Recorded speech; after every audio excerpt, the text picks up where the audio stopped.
In front of me is VIVO IQOO Z8, and today I would like to show you how you can clone apps.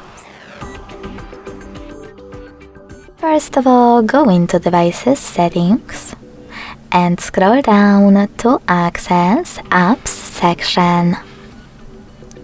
Then click on App Clone at the bottom and tap on the gray sweater next to one of your apps that you wish to clone.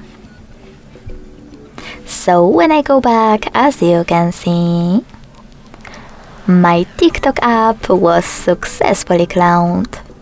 If you wish to delete this clone, go back to the same settings and click on No Blue Sweater next to your app. Lastly, confirm your choice in the pop-up. Thanks so much for watching. If you enjoyed this video, smash that like button, comment and subscribe. Bye!